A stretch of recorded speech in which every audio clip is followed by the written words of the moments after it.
Welcome to Doctors at Work. My name is Matt, and this podcast is about doctors' careers. Today, we're talking about how you can make change happen in the NHS. Now, we all see problems at work, but how can you change things for the better? In this episode, Gideon Johnson tells me that mindset is the key. It starts with going into work with eyes open and an attitude that looks for solutions rather than just dwelling on the problems. You don't have to have it all worked out at the start. All ideas begin small, and talking to others will help you gauge the interest and gather support. Now, chances are that you'll discover that most other people will agree with you that something better is needed. It's just that perhaps they haven't done anything about it, or maybe they don't know how. Implementing change, of course, is difficult, but a mindset focused on the bigger picture and on making a difference to others helps sustain you when faced with challenges to bringing your ideas to fruition. And of course, supportive and enthusiastic colleagues help too, as does asking for help when required. And when it comes to navigating the complexity of large organizations, it helps to align your ideas with organizational policies and missions to try and make things happen. I hope the episode's useful. Welcome. Tell me a little bit about yourself. Thank you very much, Matt. My name is Gideon Johnson. I'm a senior academic at King's College in London, and predominantly my background is in nursing, and I've specialized in critical care nursing over the last 10 years. I've been fortunate to work across three continents, Australia, the UK, and also hold license to practice in the United States. So I was previously a senior nurse leader in the NHS, which I've just transitioned from that to my new role in academia. I've also been a practice educator and been a clinical nurse where I've worked alongside other nurses and medical staff. Alongside my professional career and work, I'm completing a Doctor of Philosophy, PhD, and in the final year of that program, I have co-curated a voice recognition program, which is a novel intervention to prevent acute brain dysfunction in critical illness. And I'm excited and looking forward to publishing the results of that research process, which I've undertaken. What an exciting career. And I've invited you to talk today about making changes in the NHS or healthcare in general. And I know that you've held a variety of different roles in various different systems. Can you tell me a little bit more about the kind of changes that you have implemented during your career? Thank you very much for that question. The NHS has grown and changed significantly, especially since the last 3 years, and which means certain changes are timely and need to occur to be able to carry on the growing force as well as the increase in demand of health services. So in the various roles I've held in the NHS, both as a clinical nurse in intensive care unit and as a practice educator. Some of the changes I've implemented, sorry, it's around redesigning how educational curriculum are integrated in practice. So as a practice educator in intensive care unit, I designed an intensive care program for clinical nurses in ICU, where they're able to translate the theoretical knowledge that underpins critical care practice into the patients that they are caring for. And this program was just going at what our patients need, the patient demography we're caring for in that NHS, and what current evidence says around critical care practice, and bringing those together and designing a simplified and standardized education for the nurses. So when these nurses come from overseas, wherever the background they've come from or newly graduated, that they are able to understand, that comprehend this information and directly translate it into practice. So that has also gone beyond the nursing workforce to the medical workforce, being able to design these simplified programs that directly addresses the need of our patients, but also relates to theories in current evidence. It gives both new medical and nursing staff that confidence to acquire the skills and knowledge that they need to go into practice and provide safe and effective care to our patients. And I did this not just solely, just had to go through the cycle of change and employing the change methodology and consulting both the nurses and the doctors as well as the leaders to ensure that it's implemented effectively. Mhm. Where did the idea come from? The idea, personally, I have always wanted to do more for my patients, and I am passionate about providing that highly evidence-based care that is safe and also person-centered to my patients. And this is where even my research activities has been around person-centered care.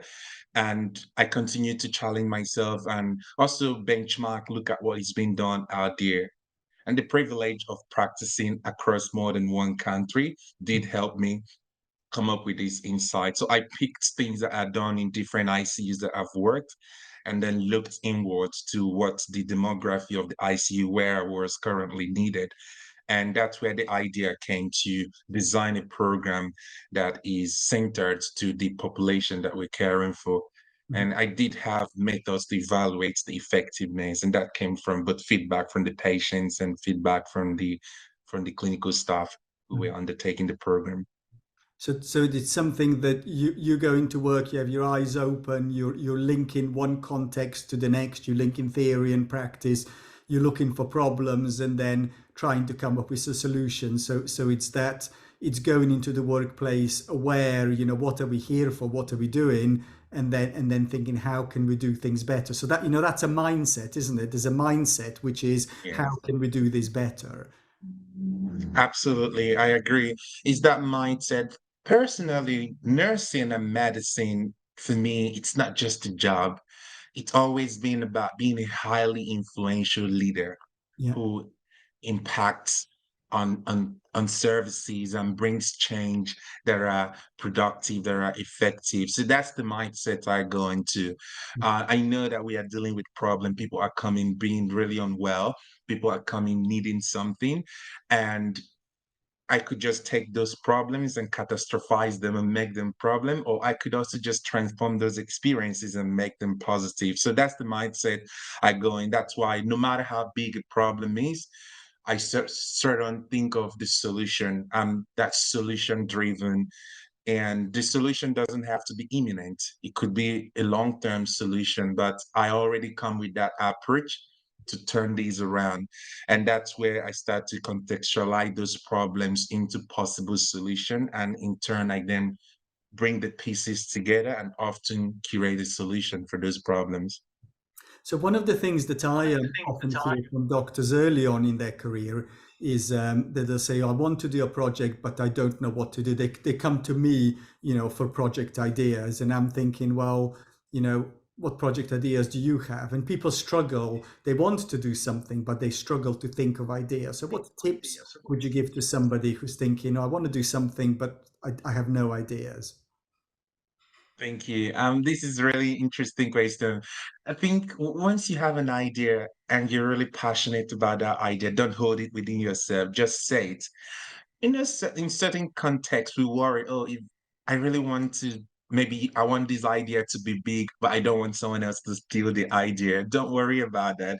Your idea will always be your idea. Just speak it to someone, share it with someone. The more you talk about it, you will realize there are other people with the same mindset, or there are other people who are fascinated by that, who actually want to learn more about it. And then you will be able to build allies from that.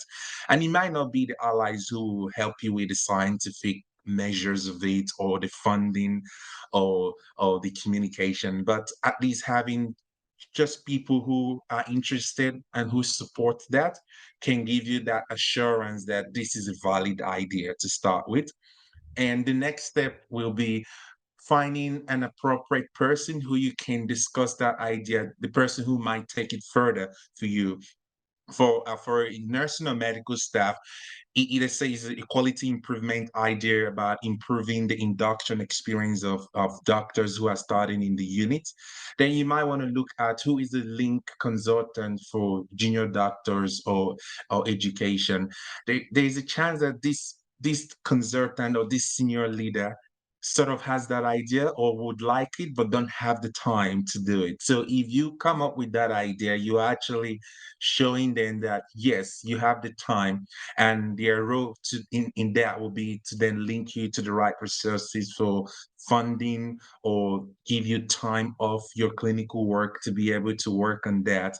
And I think when you go to the senior leaders, it's important that you sort of have clarity what you want to do. It doesn't have to be robust yet. It's basically, I want to redesign our induction process. I think the way our induction is done, we're still not clear what to do after the first 2 weeks.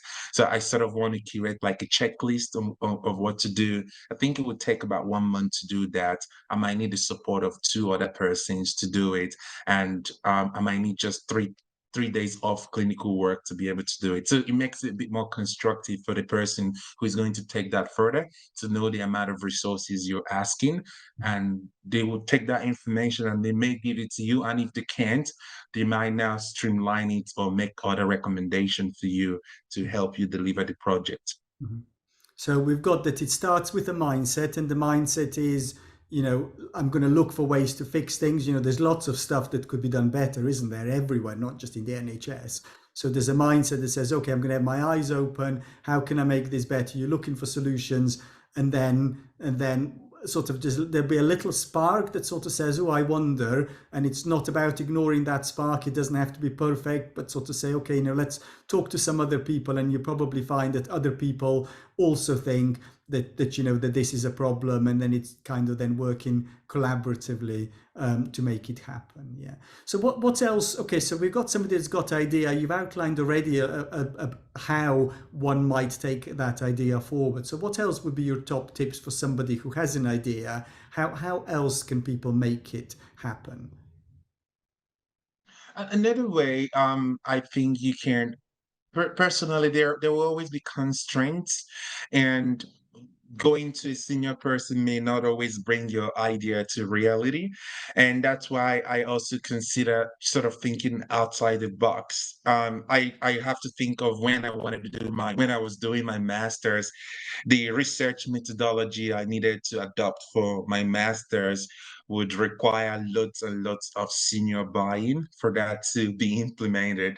But I wasn't able to get the amount of senior resources that I needed. So I had to just redesign my approach towards that research study, and redesigned it in a way that I would require less resources and support from anyone else.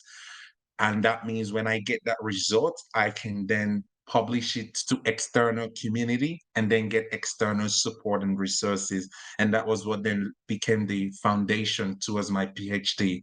So in the NHS, you'll find that there may not be resources available. You might not get time off clinical work to go do this, but you can then consider timing your idea in a way that you can still deliver it without requiring resources. As I gave an instance around, you want to change the induction process, it might be just you taking that lead to be the one to show new stuff around, to introduce certain things to them, and then take that record for yourself and take that evaluation for yourself and feedback for yourself. And it's something you might go ahead to publish to or present to a wider community, and then get support externally, or maybe join external organization or groups that are working on something similar, and then you might get that support that way. It doesn't have to always be where you are. Yeah. So again, that's a very pragmatic approach, because I wonder, some people might say, "Oh, this is the perfect way of doing it," but I haven't got time, money, buy-in, and some people at that stage might just give up, and they say, "Well, it can't be done; it's too complicated." But actually, sort of, what you've outlined is, well, okay, this can't be done now; might be able to be done in the future, but it can't be done now.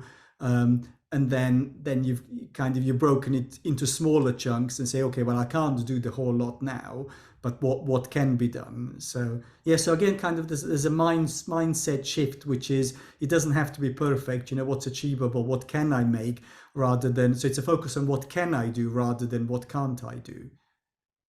Yeah. Absolutely. And it's just baby step. It doesn't just the leader, just coming up with the idea is incredible enough and something anyone should be proud of. And doing the little you can do, even if it's just following the journey of one junior colleague or two, mentoring them throughout their first few years in practice, that is big and that is significant. And the feedback you get from that, it can be the basis of your bigger proposal for a bigger project because you've done it with one or two persons and it was successful. So it doesn't have to always go big from the start. I hope you're enjoying the show. Please click subscribe so you'll be notified when new episodes become available. This podcast is part of my mission to help doctors create successful and meaningful careers. You can be part of that mission too by forwarding this show to one person who you think might benefit from listening. Thank you. Now, on with the show. So, I'm interested in what distinguishes a person, what distinguishes a healthcare professional that sees an idea and takes it forward from a healthcare professional that doesn't take it forward, because we all see the same problems, don't we? And yes, there might be a different mindset, but all of us, you've seen a problem, everybody else will have seen exactly the same problem that you've seen. So what distinguishes a person that sees a problem and does something about it from a person that doesn't progress it? Thank you for that question. Again, it's the purpose of the journey that distinguishes these two persons. It depends. Like I said earlier, for me, nursing and medicine isn't just about treating people or having a good career. It's meant being a highly influential leader that has that power to impact and change people's life. And I guess this is the primary difference because the person coming with this mindset would always want to change things, whereas the other person who just want to get by, do their job, may not want to. But I do believe one can influence the other. And I think the difference there is that perseverance. I also believe that some people don't do anything about the problem just because they've seen other people fail. They've tried before and they just give up and they just don't want to bother doing it anymore. And it's just remembering that perseverance is the key. And because it didn't work now doesn't mean it won't work tomorrow. And just remembering that the work we do in the end of the day, while you're caring for people who are not your loved one most of the time, your loved ones will be cared for by someone else at some point. And it's just keeping that mindset that your changes or the work you're doing now may not be immediately appreciated, but somehow there is a way that it will impact someone who may impact someone and it will somehow come back to you.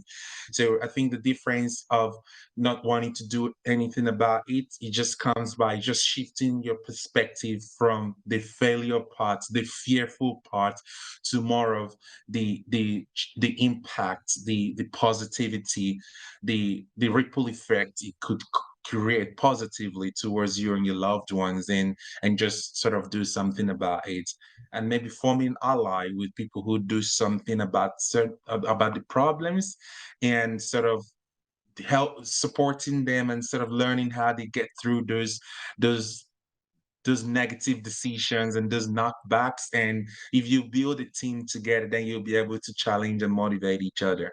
Yeah.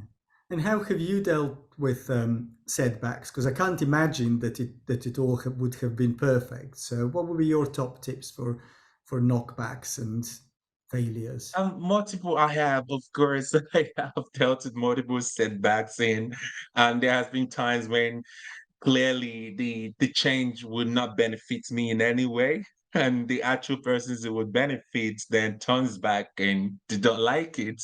So I think I always think of the purpose. Why did I start this? Why did I want to do this? And if it was to make someone else's life better or more comfortable or a lot more streamlined, Mhm. that's a good purpose, I believe, with my conscience, and I believe the moral code of almost everyone. That's good. So as long as the purpose is good, I keep to that. And even if everyone else thinks is bad, but I know the purpose and the intentions are right. So I remember that and try to remind myself with that. And I just also think in a bit multifaceted approach. So when I think of a solution, I don't just go with plan A. I actually most times have a plan B and C.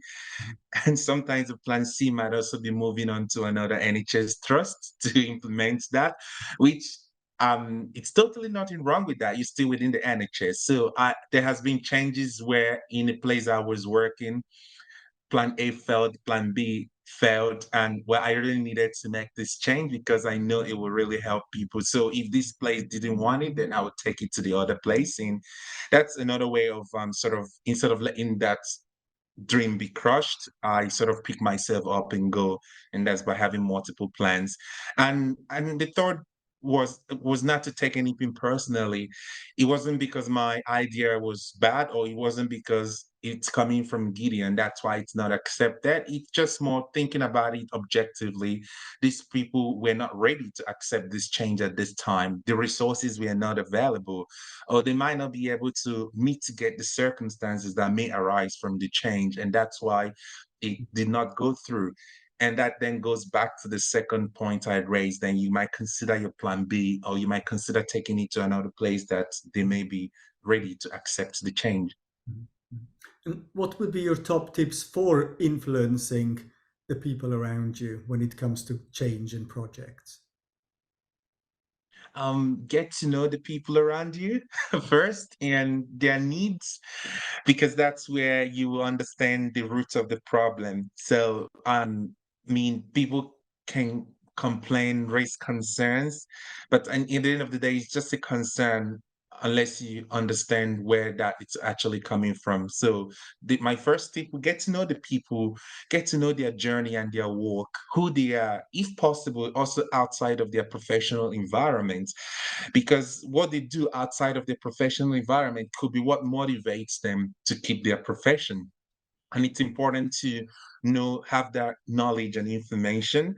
And the second tip is just remain positive, and your project is not going to be a success if you don't even believe it yourself. So you want to believe there is possibility for growth, possibility for change, and this can get better. And just discard the mindset of, oh, it's been this way for 20 years, it's never going to change, and move towards the, it's been this way for 20 years. It's been very difficult to change. However, I think it can get better if I start from today. And that's just that positivity and to keep around it. And another way is forming partnerships. So it doesn't always have to be your idea for everyone to work with. It could also be supporting other people's ideas and initiative, taking it further for them and following them on that journey. You don't have to be getting published in the work, or it doesn't have to directly benefit you. As long as it benefits them or benefits the service, and just be a part of that. And what I have enjoyed doing sometimes, if it means just joining that meeting to contribute to 1 or 2 points while I'm having my lunch, I'll just do it, and just to support them and move their idea forward. Because when it's time for yours, you will then automatically get support as well for Mhm. your own project. Mhm. And how did you find your allies, your partners? How did you find people that are like you, that will support you and help you and enthuse you? How I find them, I think they are incredible. They inspire me. And the beautiful thing about these people is sometimes I come up with an idea for a change, and within me, I already think it's harsh and, oh my God, this is going to be hard. But then when I share it to them, they sort of make me see many angles of it. And no, this is what we've been asking for all these years. We can do it. And that motivates me. And I think one very humbling experience for me is when they carry that on when I have moved on. Mhm. I think in my previous role, it's one of the things I am so proud of, that my deputies and my staff, they carried on the things I have done, and they are leading on it, and they are doing it. And that's just so humbling to know that they value and treasure my time with them enough that they didn't just discard those things, that they are putting their own ideas and spin on it and carrying it on. And that's just what I find rewarding about it, because now it's no longer about me, it is now about them and the patients they are caring for. And that's a legacy that I do appreciate with them. I think they are the motivation and the reason why I keep going. Mhm, mhm. What about navigating the system? You know, NHS is big and complex. There's ethical permission, quality improvement and processes, senior leaders that have to be informed. So how did you manage to navigate the challenges of working within a very large system? It is very challenging, I have to say, especially when people's priorities are different to yours. It's first of all understanding the system and understanding the key stakeholders and being very familiar of those processes and approval processes that you need to obtain before you proceed. And I also go to the point of sort of finding out people who have done similar things or something at all to understand those challenges that they encountered, so I can be more prepared to that for that. The research I'm doing currently needed to go through the full ethical process, the hospital approval, the NHS, because it was with a vulnerable population. I haven't quite found anyone who has done it, but I did seek advice from people who have been through something similar. And that just enabled me to prepare through every stage and provided all that's needed. You cannot always change the mindset of people. You can't force them to prioritize what you're doing because they still have their own priorities. Again, I think it's being patient and persistent as well, following the right policies and knowing how it applies to what you're doing. There are policies for everything. It's important for you to learn and know what those are and then apply it. And when you use that in a diplomatic way, I think it also sort of puts people in a position where they have to comply with the policy, then they will sort of have to respond to you. So it's just coming around knowledge and awareness of the protocols and what you need and the processes and applying it diplomatically. And people who do not personally want to support that would then be bound within the policy to sort of step in and support, because that's within their remits to do so. So it's finding that way in that aligns with organizational's way of working and policies and organizational missions, and aligning whatever change you want to make with whatever organization as a whole is doing. Yeah. Absolutely. And just that building that relationship and collaboration as well. And I think some people may not prioritize it because they don't see how it benefits them. If you spend some time to uncover the full project and context, they might see how it benefits them and you might get a buy-in as well. Mhm, mhm. Okay. So I'll bring us to a close, and maybe I'll ask what would be your top tips for doctors at work? Top tips for doctors at work: get to know your nurses. So in the NHS, your best friends are your band six, band five, and band sevens. They will make your day easy or make it difficult. So respect, get to know your nurses, know them by their name, respond to them and learn from them because they have a lot of knowledge as much as you do, and work collaboratively with them, and have your break, be well rested, and just take on only as much as you can do. I think the most difficult and frustrating thing for nurses is when you tell them you're going to do something and then you don't do it, and it delays everything. If you can do something, be realistic with your time. I will get back to this in 3 hours time. That's no, they will challenge it, but that's what you can do realistically, then keep to that. Okay. And just don't see it as just a job or the salary. It makes it more difficult to get through. Just see it as you're a highly influential leader, and it's such a great opportunity that you get to make a difference in people's lives, put your patients and your nurses, and that's just the mindset I think will make every shift get easier and easier for you. And instead of thinking about the paycheck and the working condition, which is very difficult, and it would just only make it harder. Mhm. Wonderful. Thank you very much. You're welcome, Matt. Thank you.